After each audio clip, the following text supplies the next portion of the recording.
All right, welcome back to the channel, everybody. We're going to do a reaction to something that just came up on my feed called Michael Jordan Secrets Exposed, GOAT of the NBA. Supposed to be some interviews, if I'm not mistaken, and it's from a channel called the NBA GOAT. So let's shoot them some appreciation and check this out together. Link to the original video will be in the description below. All right, here we go, you guys. What was it like, truthfully, playing against Charles Barkley? One moment that I can pick with Charles, we were playing Philly in the playoffs. And I guess I got into a hot rhythm, and I had about 40-some points. And Charles was yelling. I can hear him yelling in the huddle. So I'm like, who's going to guard this guy? Somebody's got to guard this guy. That's all right. I guard this guy. So I go, and then we playing, and we got into a switch. And Charles jumps out and guards me. And yeah, I never known Charles as a defensive stopper. So the first thing he does, he breaks down in this defensive position, hands up. Everything looks technically right. And I just laugh. I say, when the hell are you going to start playing defense? And who taught you how to get in a defensive stance? And I had to pass it. But that's the type of guy, he would take on a challenge, even though he was not up to the challenge. Someone asked you if you could pick four guys. So he actually passed the ball up and he was too busy laughing. What the hell? For your pickup team. Four guys that you play anybody else with. Hakeem Olajuwon, Magic Johnson, Scottie Pippen, and James Worthy. Would you keep Yeah. the same four? In a heartbeat. When I'm He still going got in him. the trenches, I played against and with all these guys. I'm going with who I know. Every single night, that responsibility to go out there and represent greatness every single night. Look at that respect. He's still got Pippen on his team, man. You know? And James Worthy. That's old school props back in the college days. Steph Curry shouldn't be offended when he watches this. I hope not. He's still a great player. Not a Hall of Famer yet, though. I still remember my principal saying that you probably should go to Air Force Academy because you're guaranteed a job after you graduate. I chose not to take his advice, but once I made that shot, it made me feel like, hey, I made the right choice for Michael Jordan, and this thing is going to turn out to be a positive situation, and I just gained confidence from that point forward. Mm-hmm. Now, you've made a lot of incredible shots. Did you ever feel lucky? Did you ever, like, hit one and just go, whoo-hoo-hoo?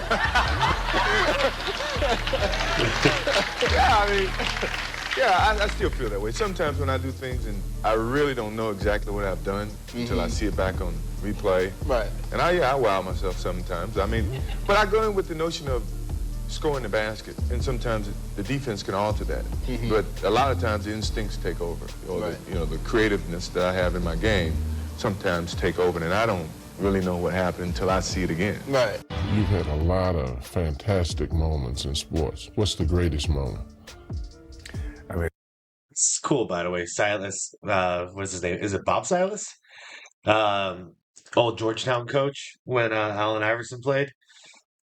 Listen, Jordan. That makes up for a cool interview. What started everything, you Don't should say know that. Don't say the shot against Yeah, Georgia. that was the greatest No. moment because I think that took me That from was it. against If I Georgetown. had any doubts about playing on college level or playing with the big guys, that shot gave me the confidence that I belonged where I was, and that it was, if you put your mind to doing whatever you want to do, good things can happen, So before anything else happened with Michael Jordan outside of that game and against you guys, that shot gave me the idea that I could be better than what people think, and I can, surpass any expectations that I may have for myself.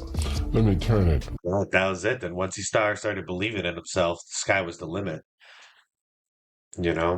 Screw what other people have to say about you. Believe in yourself. Make your own rules at that point. What's your greatest disappointment in sports?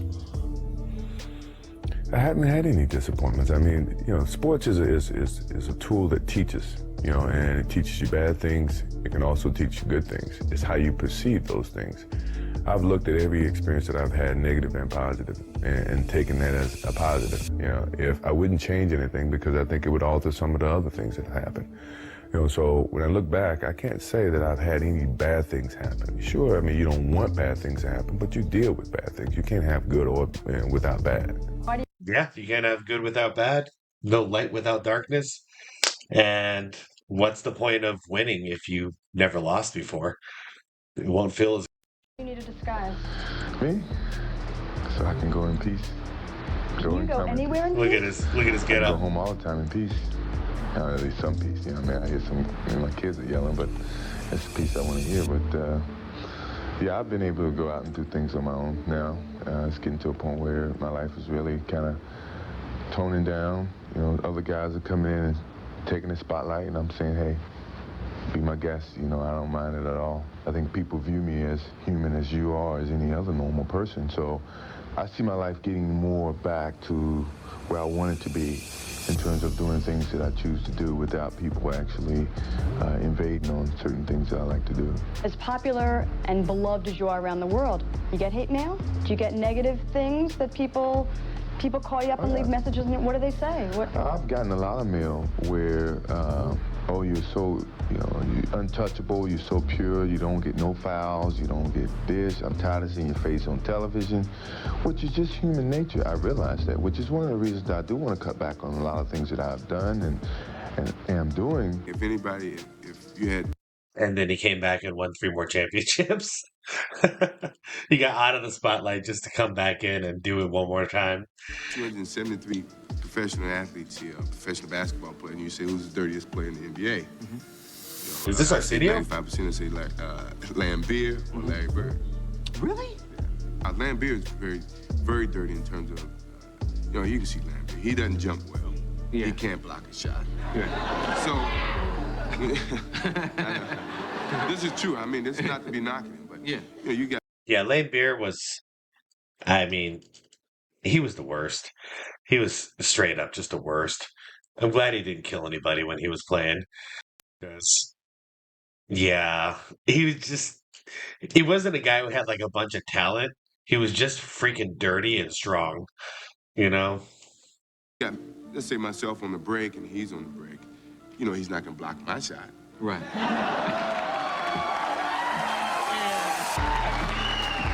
Really? I mean, do you really think he would? So to see him coming at me with full steam ahead, I mean, it's only to knock me over, knock me off balance. Can't block my shot. I already said that. I got Air Jordans on. He's got Adidas. That's because we know he can't block shot. But Larry is good with, you know, he can play you kind of slow, and then all of a sudden he'll grab your pants and then get open, get a layup, get a three-point play. That type of thing. That's smart. Yeah. I mean, that's not really cheap, but that's Right. smart. Oh, yeah. So Larry Bird is a very bright ball player. Yeah, he's bright. He overcomes a lot of the things, a lot of the natural ability things that he doesn't have. He may not be the quickest guy, he may not be able to jump, but he thinks very well. When you look back at your career, particularly in the NBA, when you started off in the NBA, you did a lot of exceptional things yourself individually. Right. And then later on, 96, 98, you guys start really winning championships. Evaluate the difference in the two. Well, I even go back further. I mean, you come out of college, you got a lot of gifted talent and some knowledge from your coach, you know, and when you get to the pros, you have to blend that knowledge as well as your individual talent. And you don't know where you stand. You know, I came into the league thinking I was the last on the totem pole. That was my thinking. I didn't come in thinking I was on top. So I had to work my way past all my teammates, and they're all guys within the league, to prove and establish myself as a basketball player. So, you know, I was gifted, I was talented, you know, I knew how to play the game. I didn't know how to play the game on the professional level. I had to learn that. And it took some years of learning it, watching Magic Johnson, watching Larry Bird, see how they can play, you know, impact games when they're not scoring. Or, you know, they score 4 points, they still make the big plays down the stretch. These are things that you learn in the process of maturing in this league, you know. And as I watched, I began to adapt, and I became more complete. You know, I wasn't one-dimensional. The one thing I never wanted to be was one-dimensional. You know, everyone saw me as just a scorer, one-on-one player, but I knew I was better than that. I came from a great program in North Carolina, teach you how to do more than just one thing. I mean, when I'm hanging out with Charles, I mean, I can say whatever I want to Charles. They never won. He's second place finish. This is our conversation. I mean, but he knows there's a certain rapport that it's not demeaning to Charles. Right. I'm motivating Charles to get on my level. Right, but he can only talk trash up to a certain point. Right. You know, Charles is a great. He's a great speaker. He's a witty guy, and but every time when he gets out of his arena talking about winning. I have to bring him back to reality. Could you play with lessened Oh, abilities? no. Because No. Dr. J is real foremost in your mind, isn't he? I cannot do that. I cannot do that coming off the bench, playing limited minutes, not playing up to what people expect of me. That's all it boils down to. That's funny. Back then, that was about the mid 90s. Looks like 94. And he had this perspective because he had that much pressure. He had to just go out on top. And that's why people don't understand why he came back as an old man, 39 and 40, to play with the Wizards. Why that was so cool that he just checked all this BS, all this ego BS, and said, I can contribute, I can help a team win. All the opposite of what he's saying right here. Came off the bench for some of it too, but all he wanted to do was go out and help. It wasn't about, being God's gift to basketball anymore. And it wasn't about being the greatest, you know, player in the league at that time anymore. And it wasn't about anybody else's expectation. He just wanted to help the Wizards win some games. It was cool. He grew up a lot. He grew up a lot. I've set such a standard for myself that if I don't play up to that capability or to that consistency, then everyone's going to say, hey, he's losing his step. It's time for him to move on. Have you lost a step? Maybe. I won't let you know that. If I consider myself a step slower, then that means I'm going to get down there and work harder and see if I can get that step back. That's the determination in myself. But if I feel that I've lost my step and other players who I used to dominate starts to pass me and dominate me, it's time for me to leave the game because psychologically I can't accept it. Do you have any rituals He really did grow up a lot after that. that you do? Because somebody told me that you still got the Carolina shorts, yeah. Rituals like you wear your old North Carolina shorts. Hey, shout out to Arsenio Hall. You guys remember this? And any old heads remember Arsenio? And Magic Johnson used to the show all the time. Forget that. Any of you guys remember the Magic Johnson show? Now that was a disaster. Under your Bulls shorts. I wear them all the time. I got them on now. Get out of here! No way. It's just a sense of home, North Carolina, the university, what it meant to me, actually. It gave me an opportunity to be here, to be a lot of places. It unites me with home and the sake of being and That's remembering. great, man. I wear them all the time. Really? I thought it was just doing it during basketball games. He's on the Arsenio show and he wears it all the time. Wayne Gretzky has been called the Babe Ruth of hockey. You used to be called the Babe Ruth of basketball, but now more people are saying that so-and-so is the Michael Jordan of whatever sport that is. How does it feel to be on the same plane? I remember I used to call Michael Jordan the Wayne Gretzky of basketball in the beginning. Now that's changed, hasn't it? Shoot. And we were calling Tom Brady the Michael Jordan of football and all this. Crazy how the standard changed. On a huge scope as Babe Ruth was in baseball. Well, I mean, it's gratifying, without a doubt. I mean, but you're talking about different eras. You're talking about different responsibilities, different challenges. And, at this stage, in this modern day era, it's a privilege, but it's hard to accept because it's a lot of different components when you start comparing eras to eras. Look at him. He's attracting again. He's doing the opposite of the LeBron. LeBron wants to be called the greatest. He even calls himself the greatest and has his wife call him the greatest, the GOAT and all that. I've never seen this clip right here, but every single time Jordan is ever asked what it's like to be the greatest, he detracts and he says it's not fair to call him the greatest. It's crazy. I don't know what this interview is. Privilege, but it's hard to accept because it's a lot of different components when you start comparing eras to eras.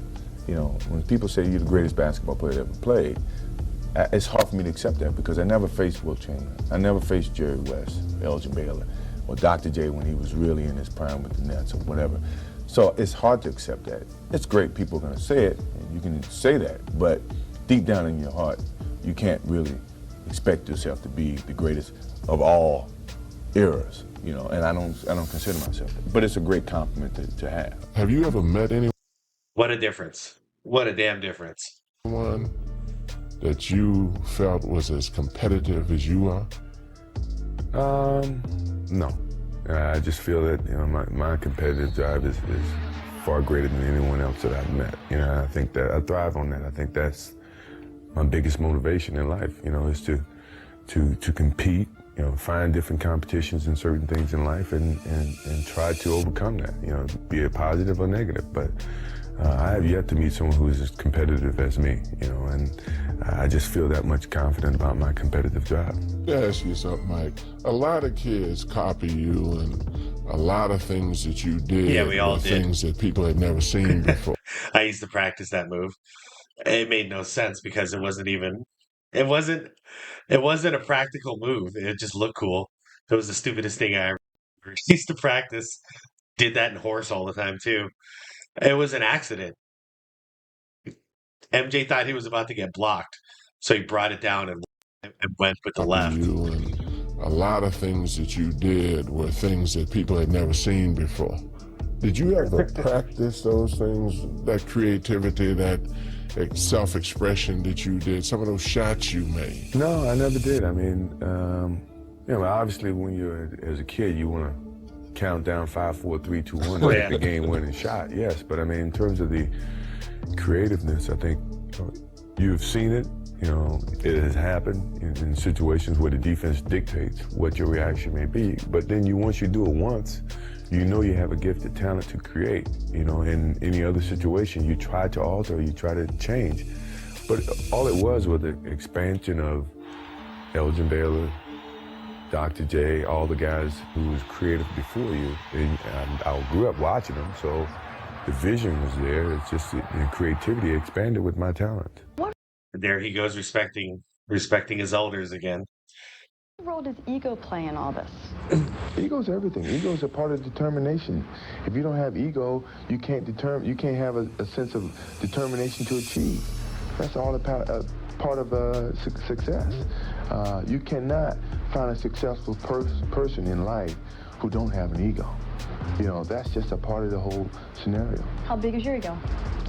It's big, but it's controllable. I won't let anyone else feel it or sense it or feel threatened by it, because I am very sensitive to other people's thinking of myself and of my personality and of the way that I carry myself. So my ego would never take it to a point where it imposes on other people around me.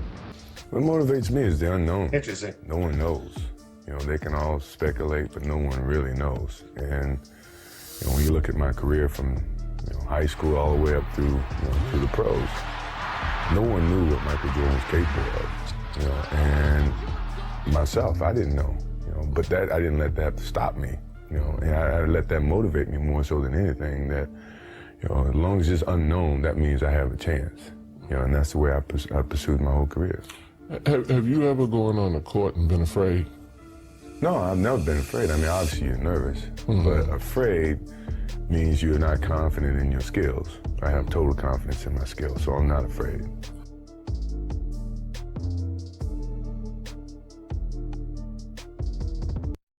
Yeah, that was cool. That was actually really cool. All right, guys, thanks for watching. Shout out to the NBA GOAT. Cool. I'm gonna have to watch some more vids from this channel. Let me know what you guys thought about this one. Yeah, I don't really think there's like anything particular to talk about in the comments. Let's just have some random conversation down there about what we just saw. And if you like the content you're seeing here, you like these reactions, then please shoot me. I don't know why I'm stuttering all of a sudden now. It's probably because I was quiet throughout this whole video. If you like the content, please shoot me a subscribe and maybe a like and a comment on this video. It would really help with the algorithm and all that good stuff that YouTubers like to say. So thank you very much for watching. I'll see you on the next one. Peace out.